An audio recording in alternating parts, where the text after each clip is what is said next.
Gracias por seguir con nosotros. En el país hay realidad divorciada, por una parte la que señala la ley, por la otra lo que ocurre en la práctica. Uno de estos divorcios muy notables y muy graves porque afectan cuestiones de garantías fundamentales de la persona es el caso de los puestos de elección popular. Sí, donde no se acata lo que señalan las normas, se dice, se establece ahí en la legislación que todos tenemos derecho a votar y a ser votados, pero ¿qué tan real es esto? ¿Qué tantas posibilidades tendría usted como ciudadano, nosotros, de poder ser candidatos? ¿Qué necesitamos? De principio parece que mucho dinero. Vamos a ver qué nos comentaron nuestros entrevistados. Realidad palpable, claro que sí. Sabemos que el sistema político actual así está diseñado y no se puede salir del esquema. Como dijo Gan, los políticos pobres son pobres políticos. Pienso que como ser humano todos tenemos derecho, ¿no? Porque ahora todas las campañas las están haciendo los medios. Es donde más se gastan. Y por otro lado, pues todo lo que regalan los partidos ricos, pues convencen a la gente, pues ahora se venden. Es muy difícil que un partido o un candidato que tiene pocos recursos o recursos limitados logre acceder a puestos altos de muchos millones de pesos que jamás podrán acceder a los candidatos pobres o de bajos recursos. En nuestra entidad no existe el derecho de participar con candidaturas independientes o ciudadanas. En Malinalco, ahí un ciudadano no fue postulado por un partido político y la gente lo promovió para que votara por el llamado Círculo Blanco. Obtuvo más votos que los partidos que participaron en aquel municipio en aquel momento. Yo creo que es uno de los aspectos más relevantes de un movimiento ciudadano. El organismo electoral tuvo a bien anular la elección y convocó a unas elecciones extraordinarias. Después fue postulado por un partido político y ganó obviamente las elecciones. Aquel acto de 1987 en realidad yo lo ubico como uno de los antecedentes de la transición democrática en el Estado de México. Los medios de comunicación, en especial radio y la televisión, absorben el 70% de lo que se les entrega a los partidos políticos como prerrogativas. Lo que tenemos que hacer, a raíz de lo que sucedió con Jorge Castañeda o Víctor González Torres, es precisamente adecuar nuestro marco normativo en función de los propios acuerdos o tratados internacionales. La propia Constitución precisamente lo señala en el artículo 41, si no mal recuerdo.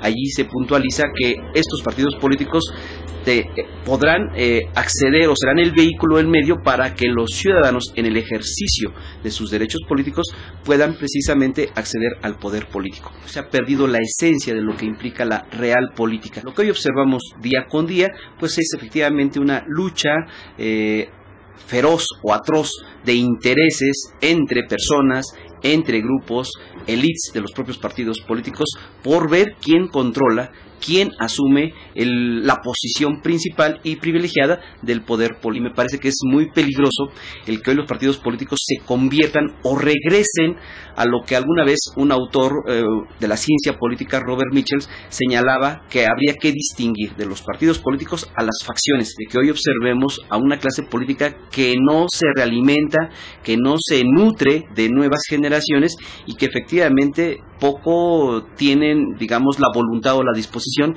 para rotar estas posiciones o al menos darle cabida a nuevas generaciones en la política. La clase política actual se resiste a dejar el poder. Y tuve la oportunidad de llegar a ser regidor, entonces tuve la oportunidad de ser votado, ¿sí? Y no necesité mucho dinero para ser candidato. Y quiero decirte que para llegar a la Diputación Federal yo contaba con 70,000 pesos, ¿sí? Y gracias a Dios en el 2000 logré la Diputación Federal. A diputado local la campaña me salió en 500,000 pesos.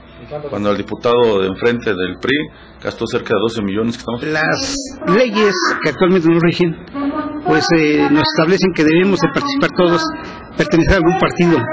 Si no, no tendríamos ese derecho. Ahí ya se está violando la Constitución. se ha manejado mucho la cuestión económica. Eso margina a la mayoría de los mexicanos, y aquel deseo de poder servir al país pues se queda en eso, en deseos, ¿no? Porque no se cuenta con los recursos suficientes. Las precampañas es un asunto que ya debemos de regular justamente para evitar que haya ventaja. Muchos políticos se han encumbrado producto del poder económico y de los intereses que representan, y contra ello justamente tenemos que navegar y hacer todo lo posible para que esas cosas no pasen, y una manera de hacerlo es regulando las precampañas. Bueno, es correcto. Efectivamente las campañas políticas son caras. Obviamente parte de lo que nosotros queremos hacer e impulsar es una reforma electoral en donde se reduzcan los tiempos de campaña. Queremos reducir gastos de campaña, queremos reducir costos en los gastos de campaña y una mejor y mayor supervisión y evaluación de esos recursos por parte de la autoridad electoral. Pues simple y sencillamente cabildearlo con las autoridades y cabildearlo con los diputados, ¿no? Y que se pudiera aprobar. Y lo veo complicado en estos momentos. Es que eso es una forma desigual de proponer o de presentarte ante la sociedad con un proyecto político. Lo que yo creo que tendremos que hacer los partidos es ser más influyentes y poder considerar a la sociedad civil, a las personas sin partido, para que puedan participar dentro de estas campañas políticas, ¿no? No es caro, es carísimo, ¿no? Si realmente un candidato que llegue sin dinero a una campaña tiene todas las posibilidades de perder. El artículo 35 constitucional, en su segunda fracción, señala que todos los mexicanos en edad de hacerlo podemos votar y ser votado. Votar, pues sí, todo el mundo vota en la medida que quiere, si no vota porque no quiere, pero en caso de ser votado sí exige una serie de condiciones que la práctica desvirtúa lo que señala la máxima ley del país, ¿no? Sí, los partidos han señalado que ahora están más abiertos. Sin embargo, bueno, hay un tema muy controversial que no aceptan, que es el de las candidaturas ciudadanas. Actualmente usted no puede ser candidato si no es impulsado por una fuerza política, y evidentemente los partidos políticos siempre están impulsando pues a quienes ya tienen carrera en un partido, a quienes tienen un buen pues muchos intereses. Esta ley secundaria, que es la legislación electoral federal y estatal también, en la práctica nulifica esta garantía constitucional, y una ley secundaria se pone por encima, viola y atenta contra un derecho que tiene todo mexicano de ser votado, ¿no? Hasta el momento quizá el partido que se ha abierto un poco más ha sido el PRD, pero también hay que ver dónde lo ha hecho. Por ejemplo, en el Estado de México, él sabe que va a ganar municipios como Texcoco, Nezahualcóyotl, donde nunca le va a abrir una candidatura a la ciudadanía. Lo hace en municipios como Toluca, donde viene siendo la tercera, a veces hasta la cuarta fuerza, y no tiene posibilidades. Entonces, ¿qué más da enviar a un ciudadano si sabe que los integrantes de su partido pues están muy desprestigiados? Es decir, se le nulifican los derechos constitucionales de los mexicanos para votar, para ser votados más que nada por dos vías. Una, la legal, que la ley específica comicial veta las candidaturas independientes, y por la otra también una cuestión que no es de ley, pero es de realidad y es más brutal todavía, que es el caso del dinero. Un candidato, un político pobre, como decía Juan González, pues es un pobre político que ahora más que nunca no puede ser candidato.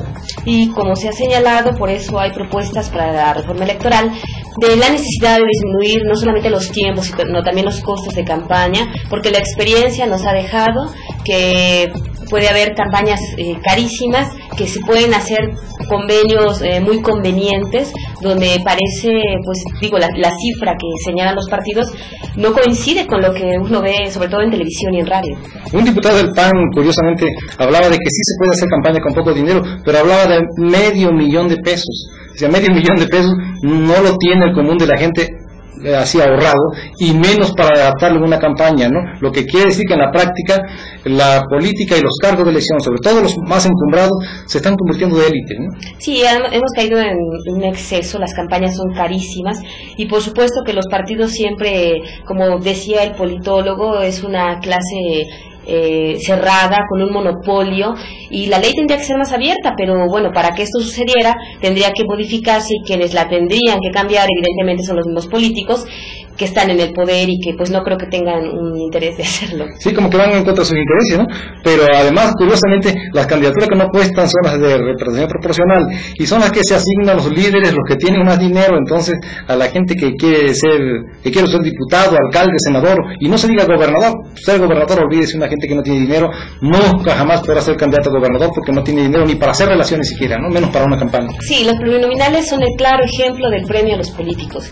Quien no hace campaña, quien es un político ya de prestigio, normalmente es elegido para los plurinominales. Digo, aquí en el Estado con el PRI no pasó lo mismo porque como con el convenio que hicieron, los que entraron fueron del Partido Verde, pero por ejemplo a nivel federal el exgobernador Emilio Choaifet fue un plurinominal en la última ocasión que fue diputado federal, y de ese rango vienen siendo, ¿no?, los políticos. Sí, César Camacho, creo en este momento, ¿no? Entonces lo que sí está claro es que en la práctica una legislación secundaria viola la Constitución en cuanto al derecho de los mexicanos a ser votados y también la cuestión del dinero, ¿no?